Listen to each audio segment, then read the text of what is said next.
Välkommen till Malmo. Welcome to Malmo. This is Full Ahead.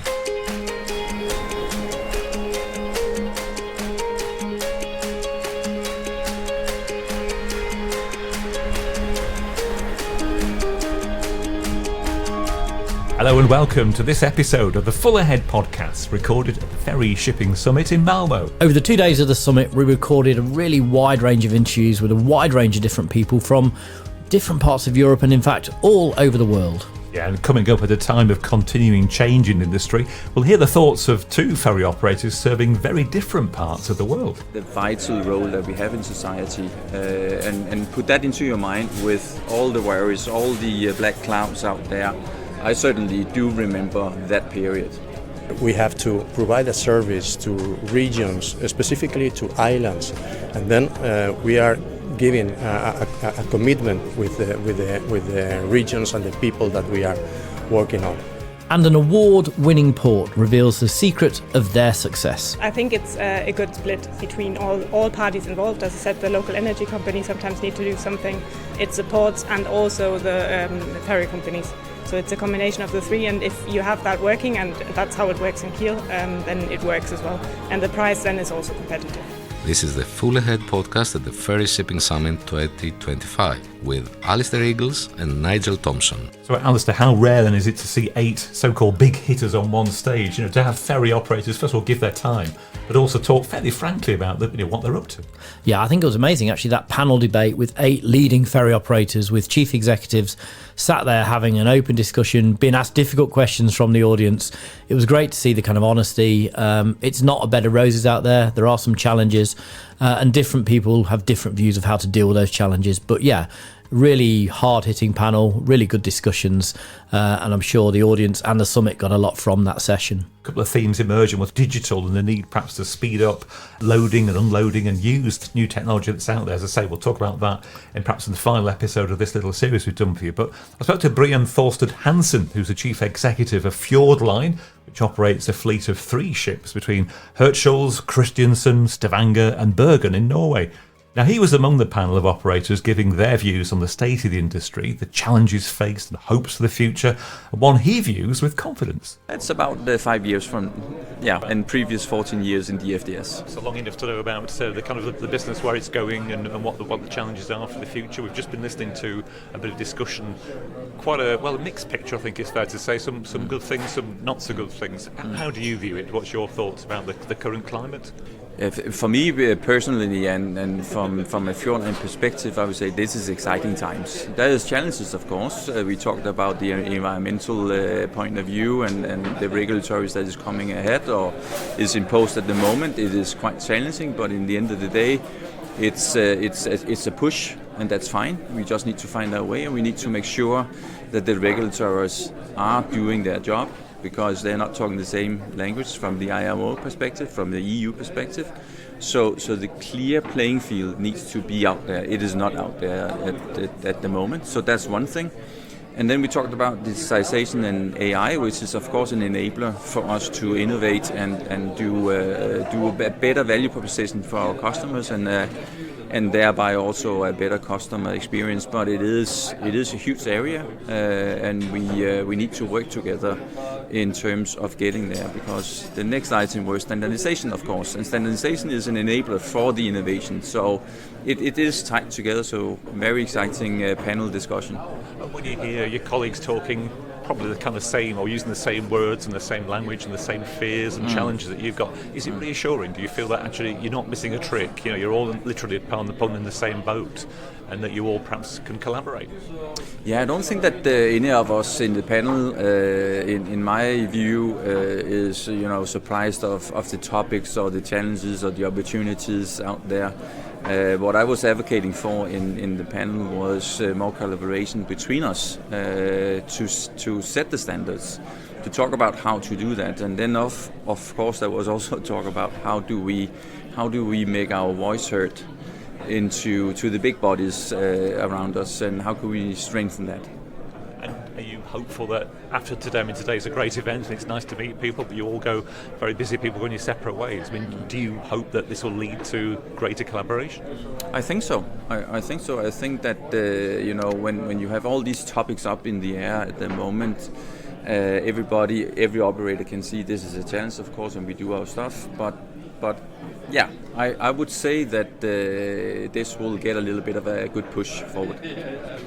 I'm sure when you joined the ferry industry, life looking back was perhaps quite calm. There weren't wars on the horizon. There weren't kind of the challenges in America, things like that. I mean, it has changed rapidly in the last in 5 years. I mean, you said at the start of the conversation you feel hopeful. I mean, what's your message to people perhaps who work in the industry, perhaps on the periphery, working as contractors? What would you say to them about their future hopes and prosperity? What do you think? Again, this is a limited area within Europe. Let's just say that this is the world, this is Europe, but where I'm trading is between Denmark and Norway. So this is a little bit of an isolated point of view, but of course a part of the bigger political arena. But I would say at the moment there is a lot of good stuff that we can concentrate on. We have a lot of things on our plate. We do have a very important role in the society and transporting goods and passengers. So of course we do see a lot of cooperation with the local authorities, with the Denmark and Norway, the EU, and so forth. One reason we set up this podcast was trying to highlight the work that goes on in the maritime world. I think during COVID, people remembered how important it is to be able to trade between countries. That seems to soon get forgotten. I think you and your colleagues mentioned that in the discussion just now, that you are an essential service. It is vital that we have links, trade links. Do you think that is forgotten too easily by politicians and by members of the public? That I don't know, but for certain, I have not forgotten it. I do remember those years. Indeed, I do. And that came out, as you said, the vital role that we have in society. And put that into your mind with all the worries, all the black clouds out there. I certainly do remember that period. And you've said like you've come through it, and as you said at the start of the conversation, you're looking forward to next year with confidence.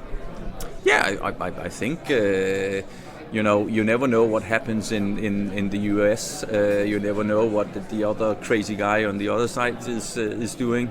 But then again, no, I look forward to the coming years. That was a really interesting interview, Nigel. I thought that was great and good to hear someone sounding confident, but also reminding us that regulators need to be really clear on the next steps forward.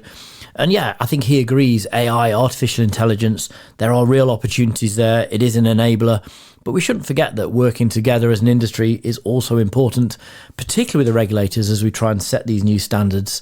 But yeah, positive guy, positive kind of company, and good to hear from them.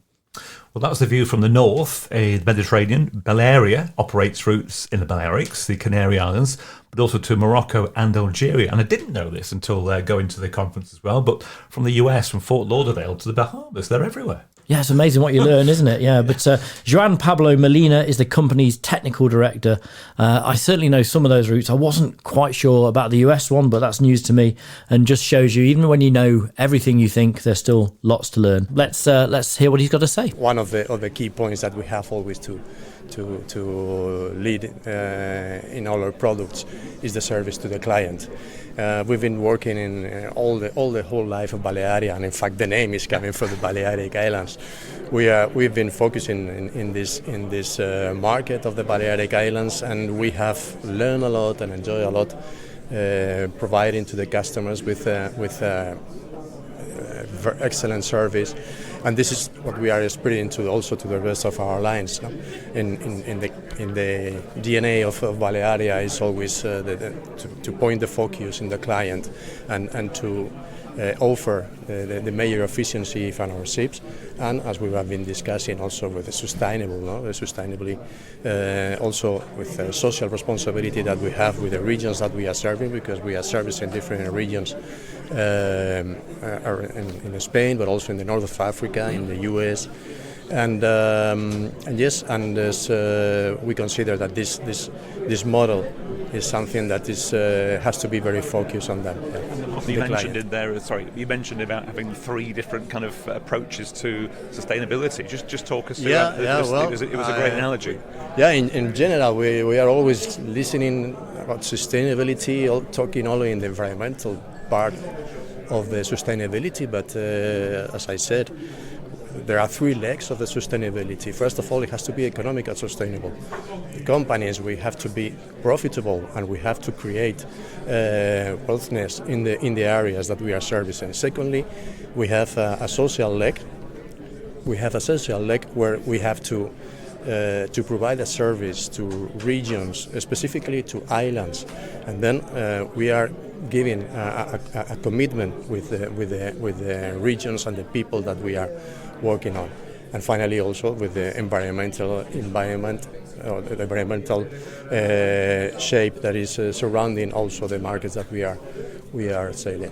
I think the commercial point, one's often forgotten. I mean, yeah, it's great that you reduce CO2 or, you reduce your environmental benefit, but you have to make money. And some of these investments to do these kind of things are huge. And, not just from the ferry companies, you also need investment from port authorities. And on the panel debate that just took place with a wide number of top bananas from the ferry industry, we heard a lot about that. And we heard about our ports kind of doing their fair share. And as a ferry operator, do you believe ports are playing a big enough role in this, or do you think the ports need to do more? Yeah, well, in the case, and here you can see a lot of difference between the north shipping industry and the Mediterranean shipping industry. The facilities or the infrastructures that you can find here, something easily and very extended in tenths of years. For example, here the link spans is something that we are not used to have in our harbors in the Mediterranean. With this new challenge of the electrification, more and more the harbors are working very hard on that, but we have to push a little bit in getting the final solution that is going to assist us, and also in the way of easing also our clients the access to the harbor and speed up the process of loading operations. It is a bit of a trade-off, I guess, isn't it, between making sure that, as Alistair says, you make money, it's financially viable, but also for the areas. I mean, the areas that you serve, biospheres. These are places, very precious areas. And you're bringing people in, so potentially there's a bit of a trade-off between bringing not too many people in, but bringing the right kind of number, perhaps at the right price, and making it work. Yeah, and also that we are giving first line way of servicing the client in these regions. For example, in the islands that we are serving, they live on a daily basis from the Spanish mainland. So we need to ensure a very efficient service, giving the response and having them the possibility to be supplied and serviced by the rest of the industry in Spain. No? Yeah. And this is you have a fascinating job. I wonder how has the industry changed since you joined? How long have you been in ferries? Have you worked in the ferries industry for quite a while? Is it a long-term career for you, or is it new? I've been working in the shipping industry for almost 30 years. And with Balearia, I've worked in different parts of the business, in shipyards, in shipping companies. And actually, this is my second time in Balearia. I already worked in Balearia more than 20 years ago. I explore other businesses inside the shipping market, but then I came back and I'm adding up almost 10-12 years of ferry experience here. Yeah. And what's the future looking towards next year? Can you give us any sneak peek into what your plans are, whether it's renewing the fleet or any exciting thing that's on the horizon coming up? We are continuing growing, so this is part also of the DNA of the company. And in fact, yes, I explained before, we've been since more than 10 years ago. We already believe that we had to do something for sustainability. We do an important investment, and we do a bet for the LNG. We believe the LNG still is a fuel that is going to last a long time to provide a good way of decarbonization the industry. But more and more we are working in new projects. We have already 2 electrical ships in our fleet. We are building 2 more. fully electrical. So we believe that we have to go in that route, and the company is growing. Currently, we have 35 ships operating, and we are building 3 more. So it's. We never stop. And electrical ships, we were talking to somebody who designs them, is his job, and he was saying up to 3 hours kind of duration now, and for the size of ship that can actually cope with electrical power is increased as well. So Yes, it's increasing. It's ideal for your market, isn't it? I guess? Yeah, electrification is increasing. It's increasing, and in a few years, it has nothing to see the capabilities that we can offer with the ships in this particular thing. In the case of the full electrical ships, for example, now we are building 2 full electrical ships, high-speed crafts, that will be serving a route of 70 knots in the south of Spain between Tarifa and Tangierville.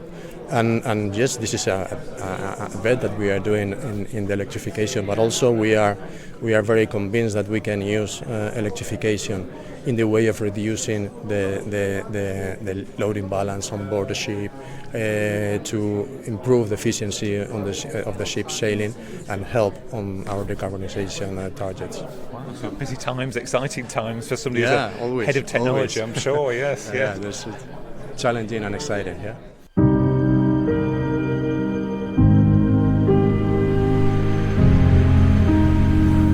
Sjöfolk och deras berättelser. Maritime people and their stories.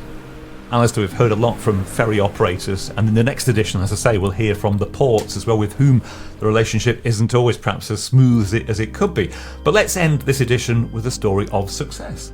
Yeah, there was an awards kind of ceremony in the summit at the end of day 1, and awards for RoPax of the year, for Row of the year. But we also there was an award for Port of the Year. And we heard from the Port of Kiel in Germany that's really led the way in terms of shore power, in terms of plugging ships in when a ship comes into port, to reduce those emissions in port, a greener solution, and maybe the next step onto charging ships in port, which is kind of the next step in the journey, I think. So we're going to hear from Lisa Sorodnik, who's the port's environmental manager in Kiel. I've worked at the Port of Kiel for 8 years now. It was a bit of a smaller port that wasn't that active in an environmental space yet, but then that was 2018, and then it started. So I became the environmental manager and looked at all the projects, and one of the first key projects were shore power facilities for a collar line. And since then we basically just rolled it out to everyone, and it wouldn't have been possible without the help of our customers as well. It was amazing, the presentation. I don't know about you, Alistair, but I was kind of in awe that you could simultaneously power how many ships? Was it 8 ships? Was it? It's 7 ships, so 4 ferries and 3 cruise ships at the same time, and that's coming up to 50 megawatts in parallel, in theory. How difficult was that from getting the power to the port? Because in many ports, getting the power to the port is a big challenge, and then distributing to the ships is another challenge, of course. But you obviously got a good network in Kiel to get that power in, or did you have to do big works with the energy grids to do that? We were kind of lucky in some parts because the energy was present in parts of our ports, but we are quite a far-spread port, so we have different terminal areas, and in some areas it was challenging, but we have a very good cooperation with our local network grid, and work together with them and our customers to kind of get a business case for all 3 of us going, basically. Otherwise it wouldn't have been possible. In Germany, where does that power then come from in the first place? Obviously, a big question is where's that power actually coming from, and how green is it in the first place? So. It comes from the local energy network, because we couldn't do a direct supply, so to say, from wind farms because of German regulations of the energy market. But it's certified windcraft from the Scandinavian area, so that's our green energy, and it was really important to our customers as well to have green energy, because otherwise shore power doesn't make any sense.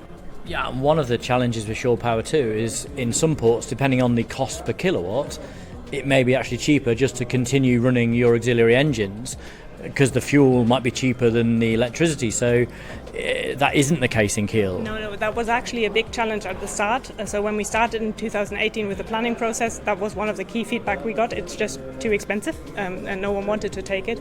But we worked together with the politicians as well as the local energy grid to kind of find a solution in Germany, and that kind of triggered the whole thing in other ports as well. So now the Scandinavians came, and Copenhagen and Bergen and so on are also building shore power and have built shore power already.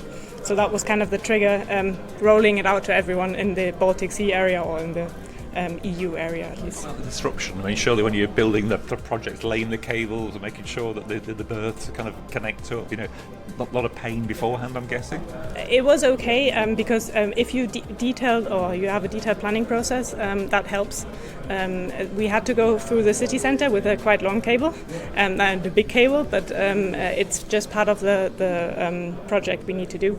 And basically, if you work with a local energy company and the politicians, you have the support to make it work.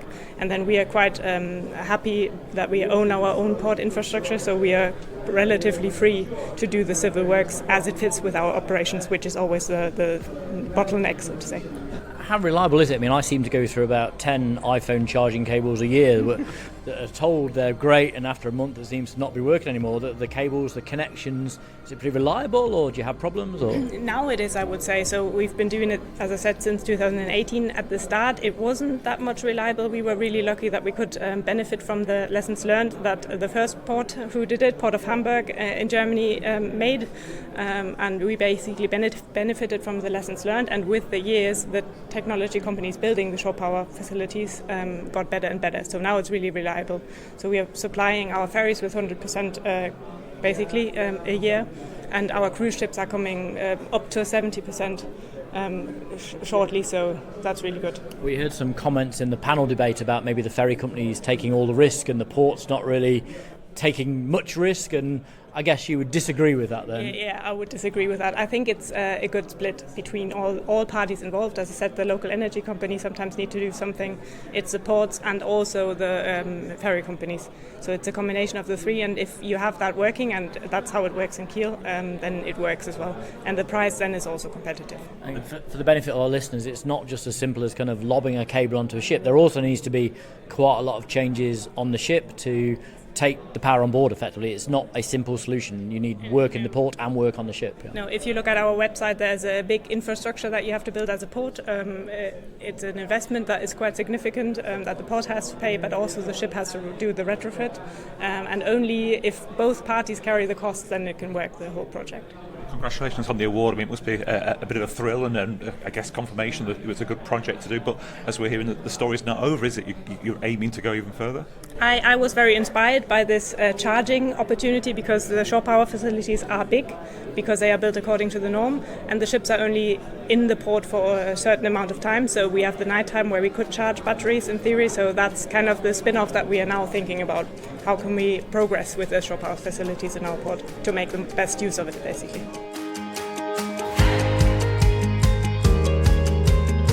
So a very upbeat Lisa. Congratulations to her on winning the award, and the others as well. You'll see, no doubt, on the Shipping Summit's newsletter, which will be out very, very soon. Another fascinating episode. I've learned again so much. My brain's aching, Alistair. Yeah, it was really good, wasn't it? And I mean, my brain was aching a little bit during the summit from all of the talk of AI and terminals and how to make things better and whizzier and IT solutions. And, there's an awful lot of discussion at the moment in the industry about how to kind of make it a bit more tech savvy, how to kind of catch up with maybe what's happening in the airline and cruise industry. So in the next edition, we're going to be hearing a bit more about that, a bit more about these IT solutions, and we'll also be hearing from someone who's had a lifetime interest in ships and shipping and has turned that interest into a career. Thanks very much for downloading this edition of the Full Ahead podcast. I'm Nigel Thompson. And I'm Alistair Eagles. Please subscribe. Detta är Full Ahead Podcast på Ferry Shipping Summit 2025. Tack för att du lyssnar.